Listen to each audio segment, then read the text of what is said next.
ও কিভাবে তার ইলেকশন করবে, গরম যদি ইলেকশন করতে গেলে এক রাতে করবে না আগে করবে, সেটা তো বিবেচ্য বিষয় না, এটা তার বিবেচ্য বিষয় যাকে আমরা ক্ষমতা দিছি। এখন দেখেন এই গভর্নমেন্টে আসার পরে তারা তাদের ফার্স্ট প্রায়োরিটির মধ্যে যেখানে হলো ইলেকশন, ইলেকশন কমিশনকে ঠিক করা, সংস্কার করা, ওনারা কিন্তু ফার্স্ট প্রায়োরিটির মধ্যে না যাইয়া তারা মেইন সাবজেক্টে না থেকে অপশনাল সাবজেক্টে চলে যাচ্ছে।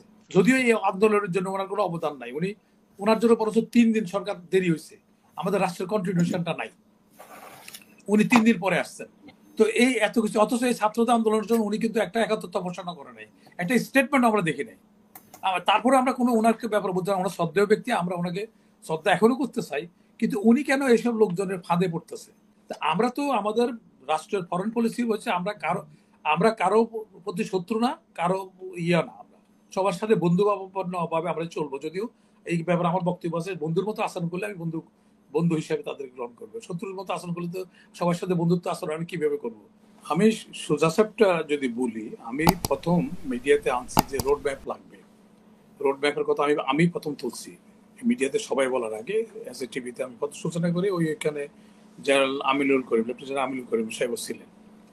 তো ওইখানে আমি তখন দেখছি যে যদি দুয়াশা থাকে তাহলে একটা মানুষের কাছে অবিশ্বাস, সন্দেহ একটা হয়, সৃষ্টি হয়। তো সেই জন্য যদি ক্লিয়ার করে দেওয়া হয় যে ঠিক ওই তারিখের মধ্যে আমি ইলেকশন করব, এবং সেই সময় আমি একটা উদাহরণ বলছিলাম যে একটা ভালো বাবুসি যদি 100 লোক খাওয়ায় তাহলে কতগুলি চাল ডাল লাগে, তারে জিজ্ঞাসা করি স্টিমেট, সে বলে দেয়। তাহলে আমরা এত উপযুক্ত লোকজনদেরকে আমরা ক্ষমতা যে আনলাম, তো তারা এই ডেটটা সবকিছু করতেছে, তারা ডেটটা উল্লেখ করছে না কেন? তাতে এখানে একটা সন্দেহ ওনারাই সৃষ্টি করতেছে। এটা জনগণের দোষ না, এখানে রাজনীতিবিদদেরও দোষ না। এটা গেল নাম্বার 1। নাম্বার 2 হলো যে এই যে সিস্টেমটা, তত্ত্বাবধায়ক সিস্টেমটা সর্বসম্মতক্রমে একটা সবার ঐক্যমতের ভিত্তিতে এটা সৃষ্টি হয়েছে এবং সংসদ কর্তৃক পাস হয়েছে। তো সেখানে তাদেরকে 3 মাসের সময় দেওয়া হয়েছে। কেন দেওয়া হলো 3 মাস? কেন দেওয়া হলো? সর্ব পার্টির সর্ব ঐক্যমতের সৃষ্টির মাধ্যমে তাদের মেয়াদ কতদিন হবে, ইন্টারিয়াম গভর্নমেন্ট, তত্ত্বাবধায়ক গভর্নমেন্টের, সেটাও কিন্তু নির্ধারণ হয়েছে ওখানে, সংসদ কর্তৃক পাস হয়েছে। তারপরে এক কলমের খোঁচায় উনি এটা বাতিল করে দিলেন শেখ হাসিনা।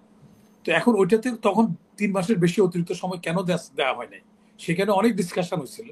বলছে যে বেশি দিন যদি তারা থাকে তাহলে শেয়ারের মজা পেয়ে যাবে, তখন আর শেয়ার ছাড়তে, বাঘে যেমন রক্তের মজা পেয়ে গেলে রক্ত আর ওইটা ভুলে আসে, লোকালে চলে আসে।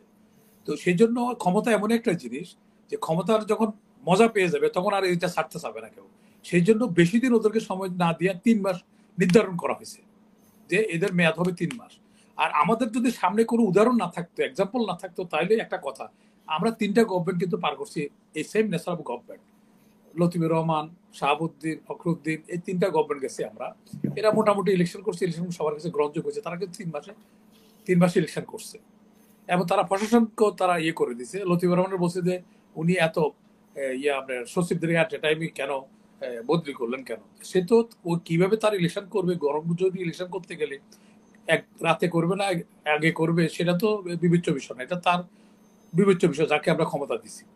এখন দেখেন এই গভর্নমেন্টে আসার পরে তারা তাদের ফার্স্ট প্রায়োরিটির মধ্যে যেখানে হলো ইলেকশন, ইলেকশন কমিশনকে ঠিক করা, সংস্কার করা, ওনারা কিন্তু ফার্স্ট প্রায়োরিটির মধ্যে না যাইয়া তারা মেইন সাবজেক্টে না থেকে অপশনাল সাবজেক্টে চলে যাচ্ছে।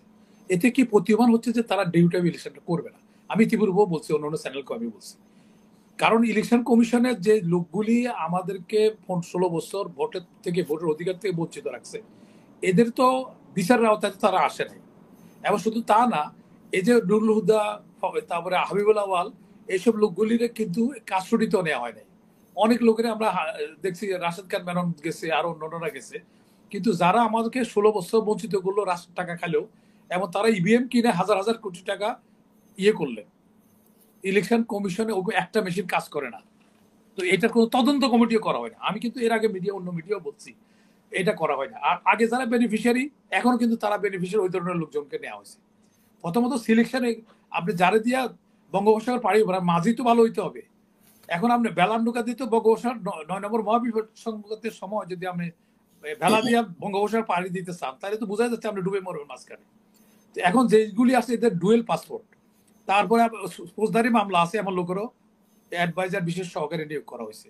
তো এখন এটা রাজনীতিবিদেরা করে, তাদের অনেকগুলি মোটিভ থাকে, কিন্তু ইন্টারিয়াম গভর্নমেন্ট, ইউনুস গভর্নমেন্ট সাহেবের কাছে তো যে ওনার যে গ্রহণযোগ্যতা, যদিও এই আন্দোলনের জন্য ওনার কোনো অবদান নাই, উনি ওনার জন্য বরঞ্চ 3 দিন সরকার দেরি হয়েছে, আমাদের রাষ্ট্রের কন্টিনিউশনটা নাই, উনি 3 দিন পরে আসছেন।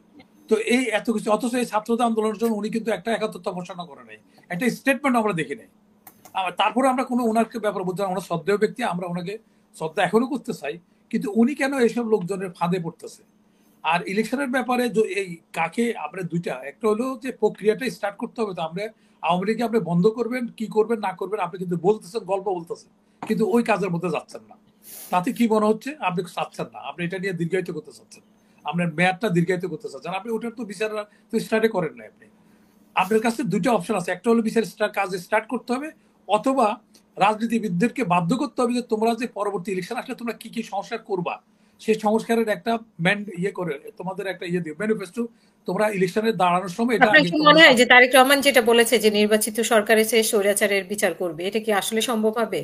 তখন তো না আমরা দেখি যে সরকার এসে আমি আমি বলি সম্ভব হবে কি না হবে, জনগণের নির্বাচিত সরকার এসে যদি না করে, তাহলে 10 মিলে করি কাজ হারিয়ে দিতে নাইলাজ। এখন জনগণের যদি এরা তো অনেকগুলো অভিজ্ঞতা তো হয়েছে, ঠেলাটা করতে ওরা খাইছে, সাফারিং তো তাদের আছে, নিশ্চয় তারা পরিবর্তন, গুণগত পরিবর্তন। আমি একটা উদাহরণ দিই, কালকে আওয়ামী লীগ, ঘোর আওয়ামী লীগের একজন লোক, উপজেলা চেয়ারম্যান, সে তার বাড়ির সামনে নৌকা, বাড়ি বিল্ডিংটাই করছে নৌকার আকৃতিতে, সে ভাইয়ে ওই কালকে সে ভেঙে ফেলছে। বলার পরে তাকে জিজ্ঞাসা করছে সাংবাদিকরা, তুমি এটা ভাঙছো কেন, তোমার নিজের বাড়ি? বলে আমি আর আওয়ামী লীগ করবো না, কারণ যে নেত্রী কর্মীদেরকে না সতর্ক না কইরা নিজের জান নিয়ে পালাই যায়, এই পার্টি আমার জীবনে, হাসিনা যদি আবারও আসে তাও আমি তার পার্টি করবো না। এটা হলো আপনার ফরিদপুরের অবস্থা। তাইলে আমরা কি বুদ্ধিমান হচ্ছে যে এতগুলি ঠেলাঠকর খালি, এরা তো সব তো আর বিবেকহীন না, রাজনীতির মধ্যে তো সব তো বিবেকহীন না, কিছু তো বিবেকবান লোক আছে, এবং এরা বিবেকবান লোকজন আছে, তাদের কিন্তু গুণগত পরিবর্তন হয়েছে। যেমন তারেক সাহেব ক্ষমতা থাকাকালীন তারেক সাহেব আর এখনকার তারেক সাহেবের মধ্যে দেখা যাচ্ছে অনেক পরিপক্ক কথাবার্তা সে বলতেছে, যদিও আজকে আমাদের প্রেস সেক্রেটারি বলছে যে রাজনীতিবিদেরা পরিপক্কতার প্রমাণ দিতে পারছেন না। এই কথাটা শোক না, সে একজন সরকারি কর্মকর্তা, সে ঢালাও ভাবে সব রাজনীতিরা পরিপক্ক আচরণ করছে না, উনি শুধু আচরণ করতেছে। এটা আমি মনে করি ওনার এই বক্তব্যটা সঠিক না। আজকে কিছুক্ষণ আগে আমি নিউজটা দেখলাম যে প্রেস সেক্রেটারি বলছে যে রাজনীতিবিদরা পরিপক্ক আচরণ করছে না। তাদের হলো কি, তাদের এক কথা হলো যদি কালকে ইলেকশনটা ডিক্লেয়ার হয়ে যায় তাহলে তো পরশুদিন তার চাকরি নাই, তো সে তো তার স্বার্থটা দেখবে, সে এবং অ্যাডভাইজার দেখবে এত মজায় মজায় এটা কেন এই কথাগুলি বলতেছে। এরা আগে তো, এরা যদি আজকে যদি অ্যাডভাইজার না হইতো, বিশেষ সহকারী না হইতো, তারা কিন্তু এই কথা বলতে, তারা নিজেরা আগে ইলেকশন চাইতো।